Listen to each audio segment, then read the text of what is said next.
La más común es justamente la secundaria, debido a que la mayoría de los pacientes no van a presentar una alteración genética configurada, ya que la mayoría de los pacientes van a tener justamente estas alteraciones en el metabolismo de los lípidos como consecuencia de una dieta exagerada en hidratos de carbono o lípidos, o como consecuencia de alteraciones endocrinas, o obviamente debido a que el paciente es un paciente sedentario que no realiza ejercicio físico. ¿Cómo se pueden clasificar de manera muy general? Tenemos a las hipercolesterolemias, ya sabemos, hemia, sangre, hiper elevado y colesterol. Entonces se refiere al aumento del colesterol en circulación sanguínea. Las hipertrigliceridemias se refieren al aumento de los triglicéridos. Podemos tener las dislipidemias mixtas, es decir, que vamos a tener la elevación tanto del colesterol como también de los triglicéridos. Y las dislipoproteinemias, ¿dónde va a estar el problema? En las moléculas transportadoras, en las lipoproteínas.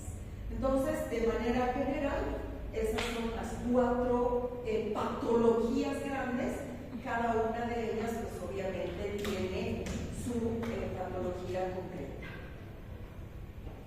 De manera general, aquí también tenemos el tipo de alteración y hemos hablado de los defectos en la oxidación de ácidos grasos.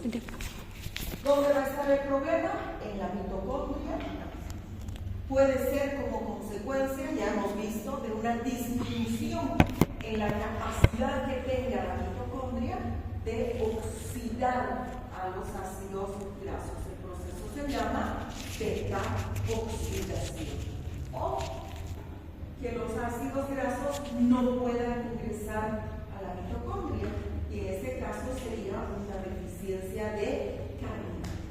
En este caso solamente van a ingresar a la mitocondria los ácidos grasos de cadena media corta hasta 12. Bueno, menos de 12. A partir de 12 a 20 son ácidos grasos de cadena larga. Y los de cadena muy larga, de 20 para arriba, sabemos que la oxidación es primero, ¿no?, en los peroxisomas. Muy bien. Entonces, ejemplos clínicos, pues deficiencia de acilcoenzima A deshidrogenasa, que es la que permite justamente la degradación, la beta-oxidación, o déficit de carnitina. Alteraciones en la síntesis de lípidos, va a haber un aumento de la lipogénesis hepática o una síntesis equivocada, aberrante, de triacilgliceroles y colesterol. ¿Qué es lo que vamos a tener aquí? Hígado graso no alcohólico. ¿Cómo hemos llamado al hígado graso? Comienza con E. ¿Cómo se llama la presencia de grasa en la materia fecal? Esteatorrea. Entonces, ¿cómo se llama el hígado graso? Esteatosis.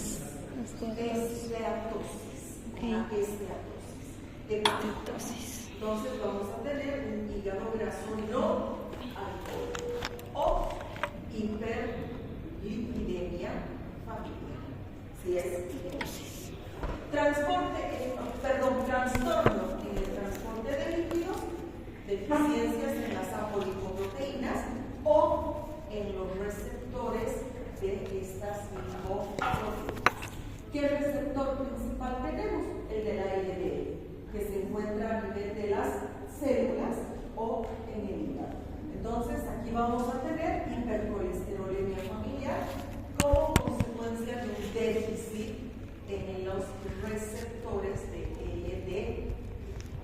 ya les había dicho, alteraciones hormonales, desequilibrios entre insulina, glucagón, cortisol u hormonas tiroideas, como sucede en el hipotiroidismo o en el síndrome de Cushing. En todos estos vamos a presentar una dislipidemia. Y finalmente, alteraciones por el exceso de aporte o por sustancias tóxicas. ¿Cuál es el principal tóxico? El alcohol. El alcohol. Y exceso de aporte, pues obviamente dietas ricas en grasa o alimentos bajos. Y aquí está, que se va a producir la esteatosis hepática. Si es por el alcohol, aquí va a ser sí alcohol. O dislipidemias secundarias como consecuencia de una dieta rica en grasas, pero también en hidratos de carbono.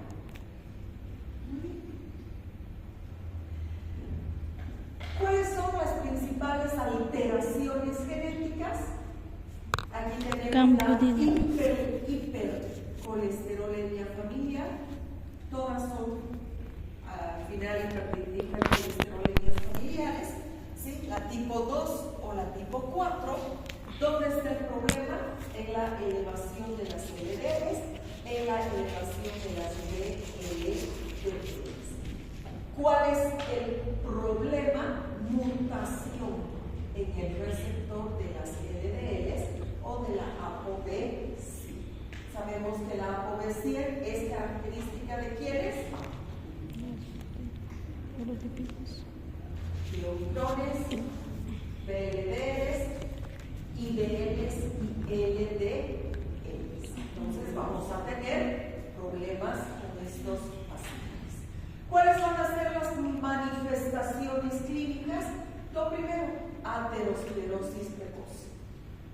Personas menores de 50 años que ya van a tener problemas de formación de ateromas en la túnica íntima de las arterias a edades muy bajas. ¿Sí? Y lo que se conoce como sarcomas tendinosos. Este tendinoso viene del tendón. Entonces, ¿qué son? Son acúmulos de macrófagos que fagocitan al colesterol y se convierten en células espumosas. ¿Dónde se van a formar? A nivel del tejido subcutáneo, pero en la zona de los tendones. Por eso se llaman sarcomas tendinosos. Entonces aquí tenemos tendones y justamente ahí se van a formar. Habitualmente estos sarcomas tendinosos están en las manos, en las rodillas o en el tendón de Aquiles. Entonces ahí es donde, en los codos también se van a formar. Entonces rodillas, codos, tendón de Aquiles o en las manos. Son frecuentes en esas localizaciones. Luego tenemos la hipertrigliceridemia familiar. Esta es colesterolemia, esta es trigliceridemia.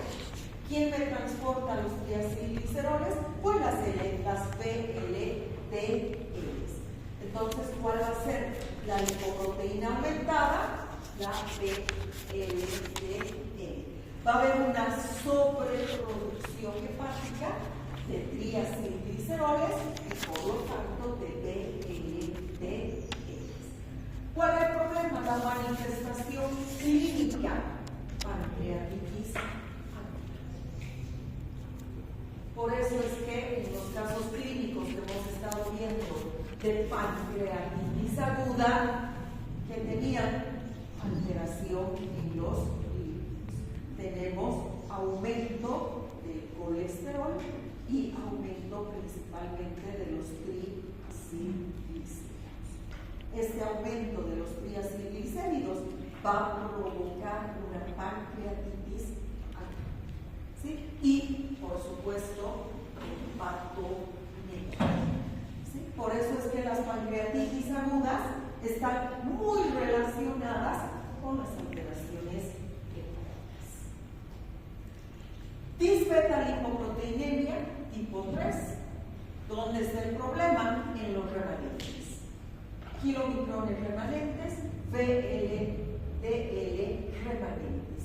No nos olvidemos que a las VLDL remanentes se las conoce como IDLs. Entonces, están elevadas. ¿Dónde está el problema? Mutación de la ApoE2. ¿Y cuál es el problema de la ApoE2? Que le confiere estabilidad a la lipoproteína remanente. ¿Qué vamos a tener? Sarcomas tuberosos. Sarcomas tuberosos. ¿En qué se diferencian de los tendinosos, que estos están en los tendones? En cambio, los tuberosos se encuentran a nivel del tejido conectivo subcutáneo. Entonces, aquí podemos observar que toda la espalda de este paciente presenta estas ronchas. ¿Sí? Son ronchas duras, son ronchas, parecen granos, pero no maduran y nunca se van a volver blanquitos. ¿Por qué? Porque estamos hablando de macrófagos a nivel del tejido subcutáneo que han fagocitado al colesterol y se han convertido en células espumosas. Entonces no vamos a tener lo que pasa normalmente cuando nos sale un granito, ¿sí? Que ahí sí hay tejido, hay grasa, obviamente, pero está suelta, no está dentro de un macrófago. Y este granito va madurando, se vuelve blanco y al final pues revienta, se sala, o sea, sale todo su contenido lipídico y solucionado el problema. Aquí no, aquí estos son granos duros y que obviamente si los pellizcamos pues nos vamos a hacer daño y nunca van a madurar. Estos se llaman xantomas tuberosos, los que están a nivel del tejido conectivo subcutáneo, y tenemos a los tendinosos que se presentan a nivel de los tendones. La hipoalfa-lipoproteinemia, ¿qué es lo que sucede? ¿Dónde está la apoproteína A? En las HDLs. Entonces, en este caso, vamos a tener hipo. En estas son hiper. En esta es hipo. Como consecuencia de una disminución en la apoproteína A mayúscula, vamos a tener una disminución de las HDLs.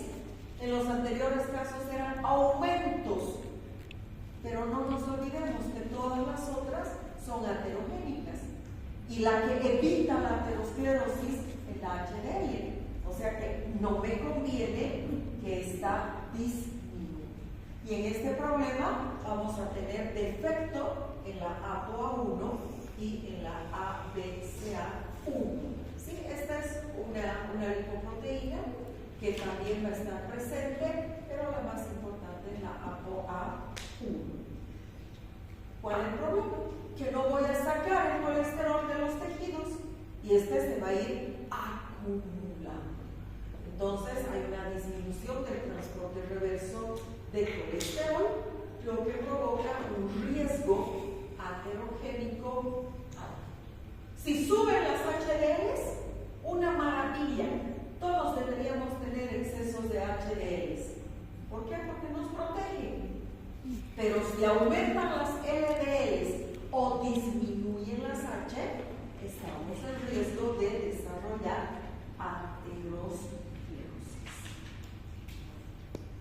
Y ahora vamos a hablar específicamente de la aterosclerosis. ¿Qué es la aterosclerosis? Es una enfermedad inflamatoria crónica. ¿Dónde está el proceso inflamatorio? A nivel de la túnica íntima y media de las arterias de mediano y gran calibre. Se caracteriza por un acúmulo de lípidos, células inflamatorias, tejido fibroso y a veces incluso calcio, de manera tal que la placa ateromatosa puede calcificar, como si fuera un trozo de hueso dentro de la arteria. Provoca endurecimiento de la arteria. Esta arteria ya no va a poder dilatarse o contraerse, se endurece, y esto también va a provocar una disminución de la luz de la arteria. Entonces, por esta arteria que tiene que pasar sangre, pues obviamente se va a producir un ligero estancamiento. ¿Por qué? Porque disminuye la velocidad de circulación de la sangre. Estrechamiento de los vasos, lo que va a provocar una isquemia crónica. ¿Por qué? Porque todo el tiempo llega lentamente sangre a estos órganos, o aguda.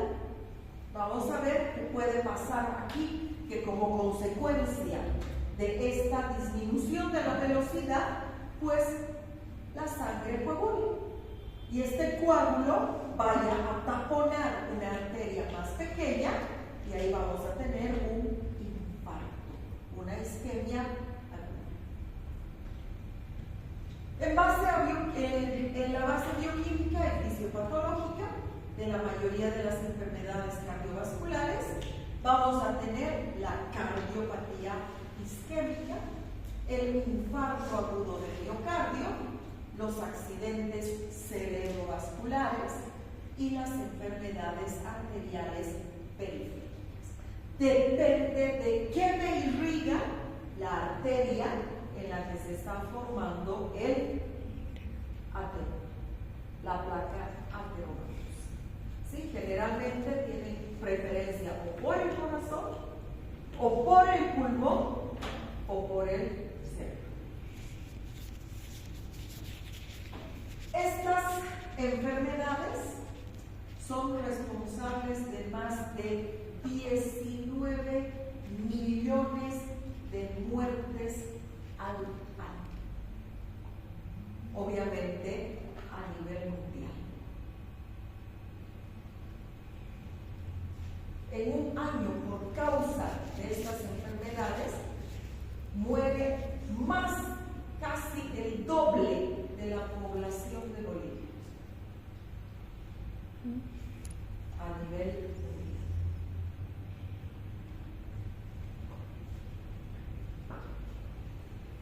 ¿Cuál es el proceso de aterogénesis? Y hemos dicho que es una enfermedad progresiva crónica caracterizada por un acúmulo de lípidos y otros elementos fibrosos en las arterias, lo que va a provocar un proceso inflamatorio crónico. Esta formación de placas arteromatosas puede empezar muy temprano, a edades muy disminuidas. Ya se ha visto, por ejemplo, que pueden haber formación de placas ateromatosas, sobre todo si son familiares, en niños de 8, 10, 12 años, que ya tienen la lesión inicial. ¿Sí? La mayoría de las dislipidemias son secundarias, eso hemos visto, a otras condiciones metabólicas: diabetes, hipotiroidismo, obesidad, alcoholismo o fármacos, y no van a ser como consecuencia de mutaciones primarias.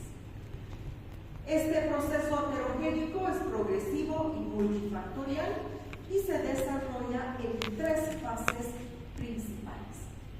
Tenemos el inicio de la lesión, en la cual va a haber una disfunción endotelial, la que va a provocar una activación de los leucocitos y la formación de la estría grasa. Enseguida vamos a explicar en qué consiste esto. Luego vamos a tener el progreso de la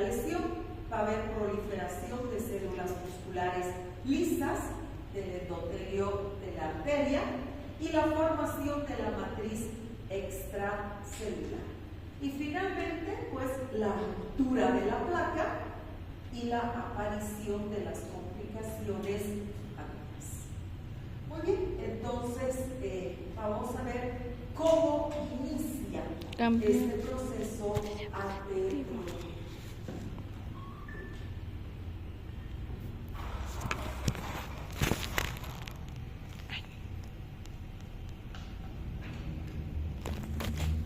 Vamos a comenzar con la fase 1, que es el inicio de la lesión.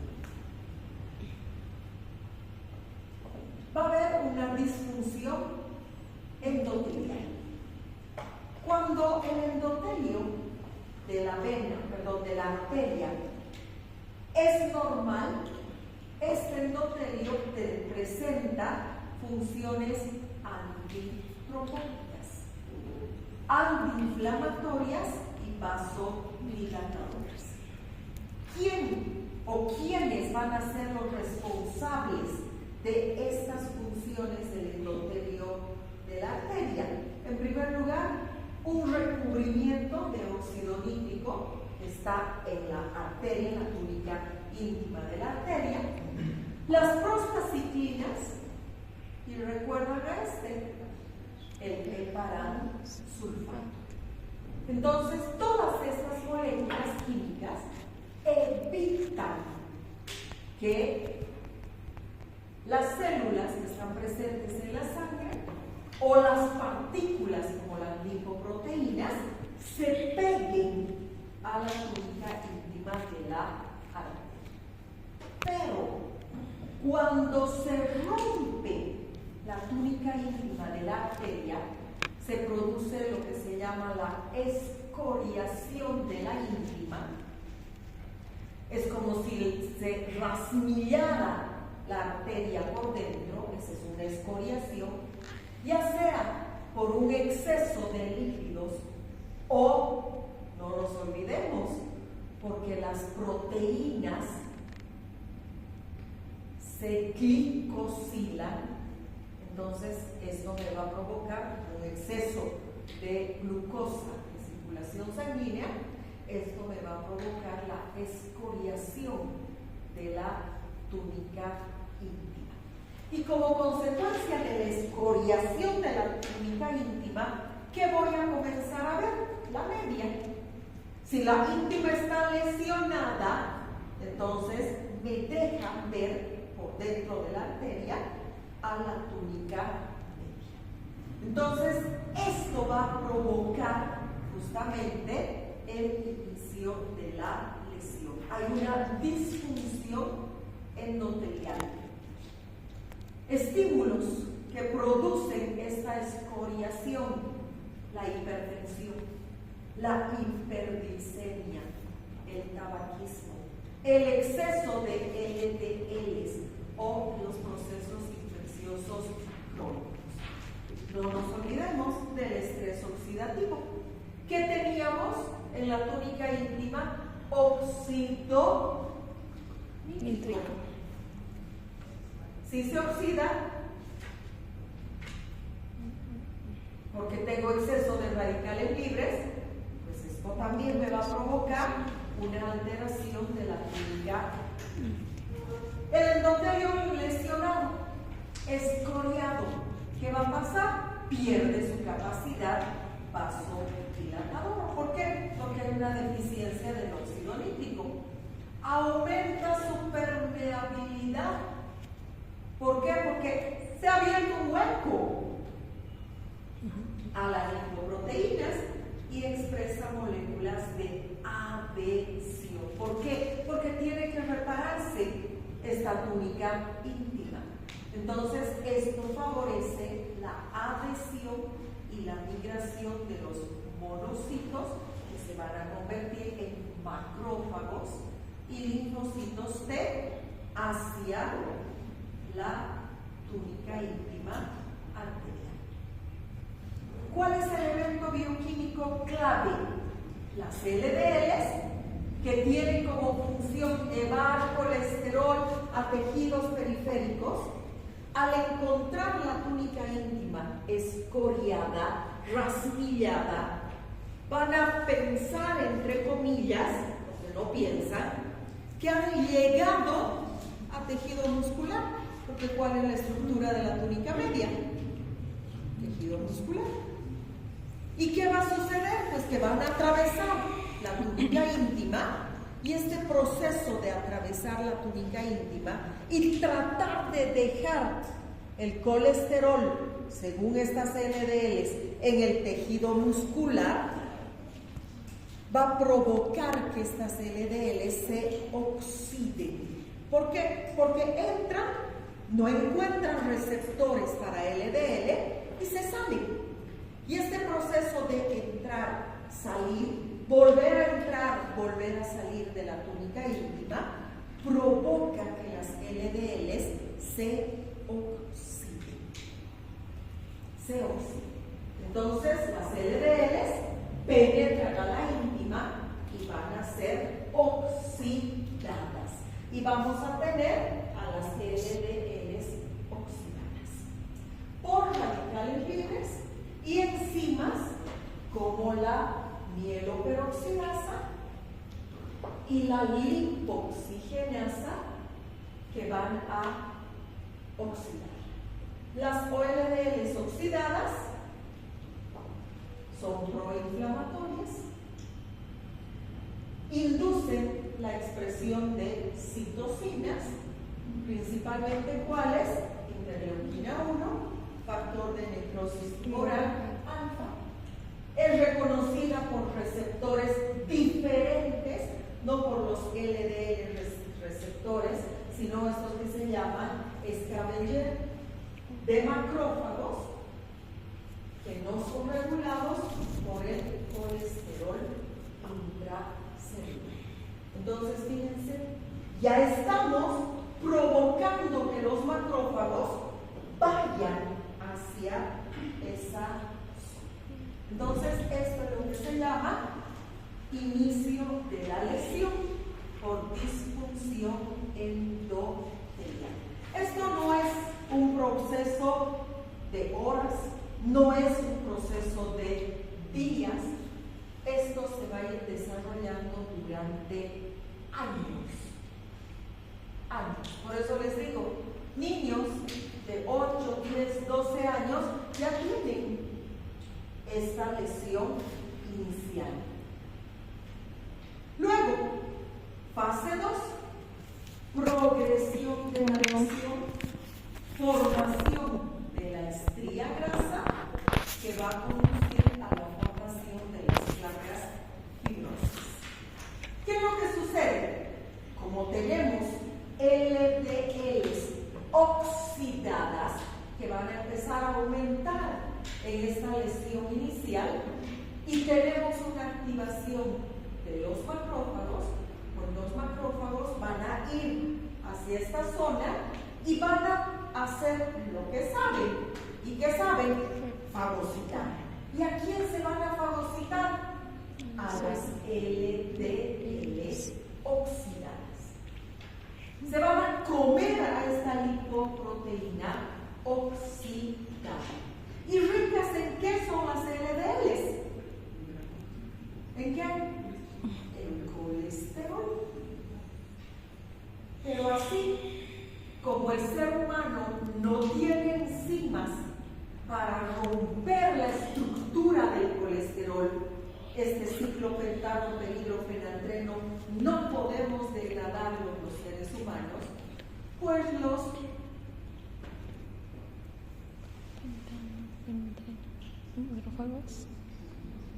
macrófagos tampoco tienen. Entonces se van a comer a las LDLs, pero no pueden deshacerse de ellas. Y se van a comer a una segunda LDL, pero tampoco pueden deshacerse. Van a metabolizar las proteínas, van a metabolizar todo lo que puedan, pero la grasa no. Al colesterol no lo van a poder metabolizar. ¿Y qué es lo que va a pasar? que va a comenzar a formarse dentro del macrófago bolitas de grasa que cada vez van a ir aumentando de tamaño, y si nosotros hacemos un corte histológico y teñimos esta zona, sabemos que con tinciones habituales la grasa no se tiñe. Para eso tenemos que utilizar, por ejemplo, la tinción de Ciel-Nielsen. Ustedes eso lo han visto en bacteriología y también en histología el año pasado. Pero habitualmente no se emplean ese tipo de tinciones. Entonces, en una tinción histológica, lo que vamos a ver van a ser los macrófagos con solamente el borde, que es soluble en agua, ¿sí?, teñido, y el resto blanco, como si fueran pompas de jabón, como si fuera espuma. De ahí el nombre de que estos macrófagos se llaman o son conocidos como células espumosas. Eso es lo que vamos a tener. Esas son las células espumosas. Yo sé que ayer justamente con el doctor Ember Beltrán han hablado de estas células espumosas, y él les dijo por qué se llaman células espumosas. No pasamos con... ¿Perdón? No pasa por él. No. Ustedes son 7. No son del grupo 4. Eso es lo que se forma. Entonces, estos macrófagos van a convertirse en células espumosas. Estos macrófagos, aquí está la luz arterial, el monocito, se adhiere al epitelio, migra hacia la íntima y comienza a fagocitar a las lipoproteínas, y se van a formar las células espinosas. Dentro del macrófago vamos a tener muchas lipoproteínas y gotitas de grasa que han sido ingeridas por él. Esto es lo que se conoce como la estría grasa. Los macrófagos en la íntima llenos de grasa. Progresión de la lesión. ¿Qué va a pasar? Aquí están las células espumosas. No nos olvidemos que esta parte de la túnica íntima está lesionada. Entonces vamos a tener un desprendimiento de las células musculares lisas y van a tratar de tapar esta región que está dañada. Entonces se van a movilizar de la túnica media estas células musculares lisas y van a venir a tratar de tapar la túnica íntima de la lesión. Pero las células espumosas van a entrar en apoptosis. ¿Por qué? Porque va a llegar un momento en el que el macrófago se llena tanto de grasa que ya no puede seguir fagocitando. Entonces, al final, se destruye este macrófago. Pero no solamente va la destrucción, la apoptosis del macrófago, no solamente va a provocar la salida del colesterol, ya no son LDLs, porque las proteínas sí las han digerido, pero la grasa no.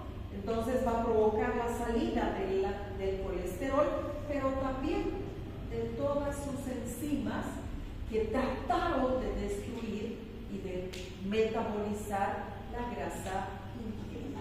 Entonces, estas células espumosas, al destruirse, van a liberar citocinas, radicales libres y factores de crecimiento que van a estimular la proliferación de las células musculares lisas desde la túnica media hacia la túnica íntima. Induce la síntesis de la matriz extracelular llena de colágeno, elastina y proteoglicanos. De esta manera se va a formar una placa fibrosa estable, pero tiene un núcleo de grasa. Alrededor de esta grasa se está formando una matriz que está formada por células musculares lisas. Entonces se forma la placa fibrosa con un núcleo lipídico y una cápsula de tejido conectivo. Existen ciertas enzimas que van a estar directamente relacionadas con la formación de esta placa, que tenemos, por ejemplo, a las MMP, son las metaloproteinasas de la matriz que degradan al colágeno, las NAD-fosfato reducido oxigenasas que generan especies reactivas de oxígeno, las oxidan, las LOX1, que son receptores endoteliales para las LDLs oxidadas, que amplían la difusión de las LDLs hacia la túnica. Muy bien. Años se ha formado esta placa. ¿Por qué? Porque la túnica íntima sigue escoriada. Entonces esta placa se rompe, entran más lípidos, nuevamente más colágeno, más elastina, más células musculares lisas y la placa va a ir creciendo. Siempre al centro, grasa, colesterol libre o colesterol esterificado. Entonces, ¿qué es lo que puede pasar? Aquí tenemos la placa. Más de la mitad de la arteria ya está bloqueada por la placa. Entonces puede provocarse la ruptura de la placa y como consecuencia de la ruptura de la placa, complicaciones trombocíticas. Cuando la cápsula fibrosa se debilita, ya sea por acción de las proteasas de los macrófagos o como consecuencia de una inflamación crónica, esta placa se rompe. Todo el contenido lípido se expone al torrente sanguíneo. ¿Y qué va a provocar? La activación de las plaquetas. ¿Y qué van a hacer las plaquetas? Me van a activar la cascada de la coagulación. Se va a formar un trombo dentro de la arteria, se forma un trombo intraluminal que va a ser responsable. Este trombo va a viajar junto con la sangre, se va a encontrar con una arteria, una arteriola, ya no puede pasar de los síndromes coronarios agudos, infarto de miocardio, una angina inestable, accidentes cerebrovasculares isquémicos o trombosis arterial periférica. Ese es el problema de la aterosclerosis. ¿Está comprendido? Factores de riesgo. ¿Quiénes estamos en riesgo de desarrollar aterosclerosis? Genéticos, ya les había dicho. Las mutaciones genéticas, principalmente ¿qué? Receptores de LDL, tejidos periféricos. Disminuye la ApoB100. Historia familiar de aterosclerosis precoz. Si nuestros papás, nuestros abuelitos, nuestros tíos tienen aterosclerosis, estamos en riesgo de desarrollo. Metabólicos, hipercolesterolemia, diabetes mellitus o síndrome metabólico. ¿Qué va a provocar? Aumento de LDLs oxidadas y la glucosilación de las proteínas que me forman la estría. ¿sí? La escoriación de la túnica íntima y por lo tanto la lesión inicial. Hormonales, deficiencia de estrógenos. ¿Quiénes tenemos deficiencia de estrógenos? Las mujeres. ¿Cuándo? Después de la menopausia. Por eso es que una mujer antes de la menopausia que llega con dolor precordial, opresivo, irradiado al hospital, en lo último que piensan es el infarto, cosa que no pasa con un varón. Pero después de la menopausia, sí, las mujeres también vamos a desarrollar esta deficiencia de estrógenos y por lo tanto infarto agudo de miocardio. Las mujeres estamos protegidas por estas hormonas. ¿Por qué? Porque tenemos fisiológicamente un aumento de las HDLs comparando con varones de nuestra misma edad. ¿Hasta cuándo? Hasta la menopausia. Estilo de vida: tabaquismo, dieta rica en grasas, sedentarismo, que van a provocar aumento del estrés oxidativo. Hemodinámico: presión arterial alta. ¿Qué es lo que va a pasar? Se jala la túnica íntima y se va a formar. ¿Qué pasa cuando estamos embarazadas?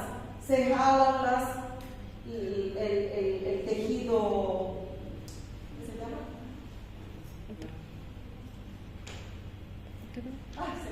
Y se forman las estrías. Se va jalando la piel, se va jalando el tejido y se forman las estrías. Piensen eso en la túnica íntima de la arteria. ¿Por qué?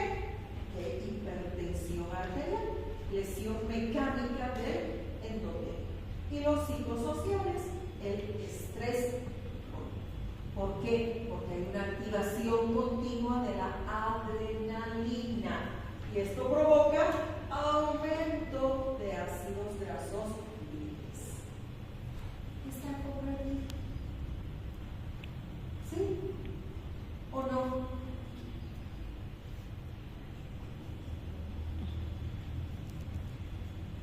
¿Para mañana? Mañana tenemos clases. ¿Sábado? Sí. ¿Obesidad? ¿Obesidad?